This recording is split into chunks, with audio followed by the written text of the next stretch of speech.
সকলকেই অভিনন্দন।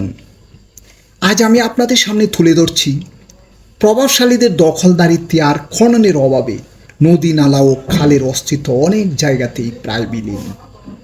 ফলে বৃষ্টির পানিতেই বাড়ছে জলাবদ্ধতা। তদারকির অভাব থেকে অনেক জায়গায় মৌসুমি ফসলেরই হচ্ছে মারাত্মক ক্ষতি। এমনই একটি খণ্ডচিত্র দেখুন কিশোরগঞ্জেও। এই জায়গাটার নাম কি? পুনাকালী খাল।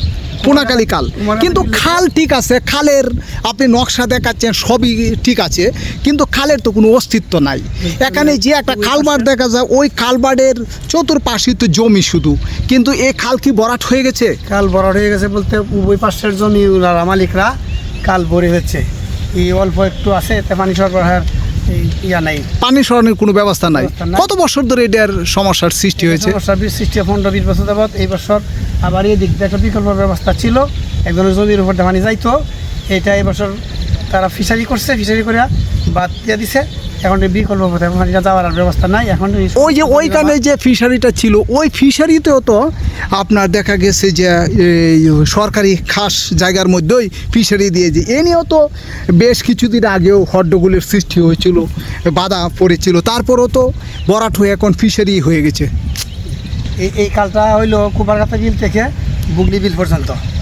হ্যাঁ, কিন্তু এই বাঁকে বাঁকে তো আপনার পানি সরানোর রাস্তায় তো এখন ফিশারি দেখা যায়, সারা এলাকা জুড়ে শুধু ফিশারি। তাহলে পানি সরছে কিভাবে? পানি সরছে না, এই জলাবদ্ধতা হয়েছে। জলাবদ্ধতার ফলে আমাদের জমি জমা এবছর আর চাষাবাদ করার উপযোগী নাই।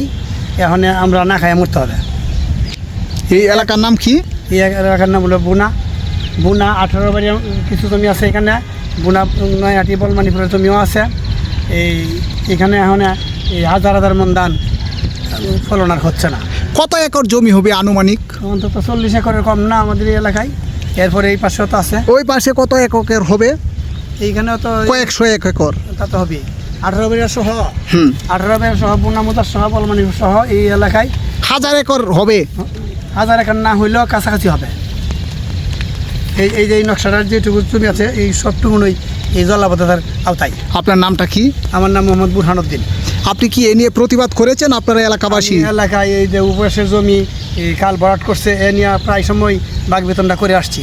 আমি নয় শুধু, এইখানে আমাদের কিছু জমি বেশি আছে, অন্যরা জমি কম, কিন্তু এই আমাদের জমিতে পানি জলাবদ্ধতা ভরাটা দিলে এ নিয়ে এই পাশের জমিগুলো, খালের পাশের জমিগুলোদের সাথে বাঘ বেতনটা হইলে ওরা কী করবো? তারা এই বল প্রয়োগ করে এবং তাদের সাথে ঝগড়া বিবাদে লিপ্ত হইতে হয়, কিন্তু এই ঝগড়া বিবাদে তো আমরা যাচ্ছি না। কিন্তু আপনার এই যে আশেপাশে যে পাটের জমি ছিল, এই পাটের জমিও তো এখন তলিয়ে যাচ্ছে। পানিও অনেক, পানির কারণে পাট রীতিমতো এবার চাষাবাদই হচ্ছে না। এই যে মেলা সাইজে কাটো এবং এখনই না প্রায় পানির মধ্যে প্রায় ডুবে এই বিগত দিনে এমনটা ছিল না, যার কারণে কাটতে হচ্ছে। এই জলাবদ্ধতার কারণে আপনার চতুর্দিক দিয়ে বিপাকে আছে, সময় কাটতে হচ্ছে পাটগুলা। এই যে ওই সামনে যে একটা পুকুরের মতো দেখা যায়, এটা কি? এটা এবছর নতুন একটা ফিশারি হচ্ছে। এবছর কি এটা নতুন হয়েছে? নতুন হয়েছে এবার। এই পুকুরটা হওয়ার ফলে এই এলাকায় জলাবদ্ধতা আরও বাড়ছে, যার ফলে আপনার পানি সরানোর ব্যবস্থা নাই। এই বছর আর আমন ধান চাষাবাদেরও ব্যবস্থা হচ্ছে না। এই সেই পুকুরটা, ফিশারি লাগি তো অনেক আমরা ক্ষতিগ্রস্ত হইতেছে।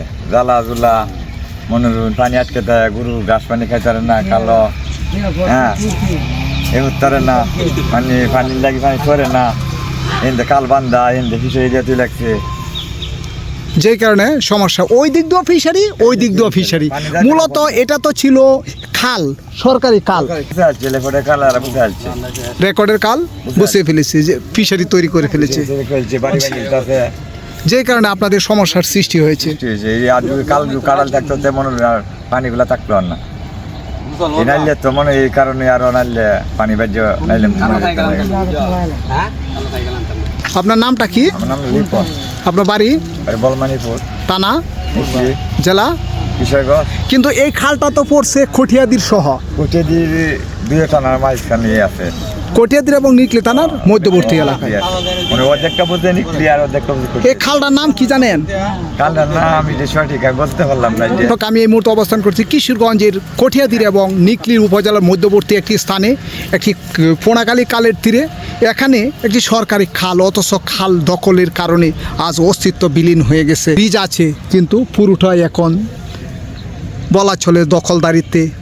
পাশেই পাট ক্ষেত আপনারা নিশ্চয়ই দেখছেন, আর প্রজেক্ট করা হয়েছে, যে কারণে পানি সরানোর কোনো ব্যবস্থা না থাকায় এরপরে আমরা জ্বালাও মনোরঞ্জন জ্বালাগুলো জমি মাছ দেবো, জ্বালা পাতাম না, পানি লাগি, পানি কাল কাটেন না, এটা তো নষ্ট হচ্ছে, ফিশারিটা তো বন্ধের পানি যাচ্ছে না। সব ক্ষতিগুলো করছে। প্রিয় দর্শক, আপনারা নিশ্চয়ই শুনছেন, শুধু আসলে বুড়ো আবাদ নয়, মৌসুমি ফসল যেমন বিশেষ করে সরিষা এবং আমন দানা আবাদ থেকে শুরু করে সকল প্রকার ফসলের জন্যই মারাত্মক একটা হুমকি স্বরূপ এই খালের ভরাট। এমনই কোনো সমস্যা নিয়ে আমি আপনাদের সামনে হাজির হব, সেই পর্যন্ত অপেক্ষায় থাকুন। আল্লাহ হাফেজ।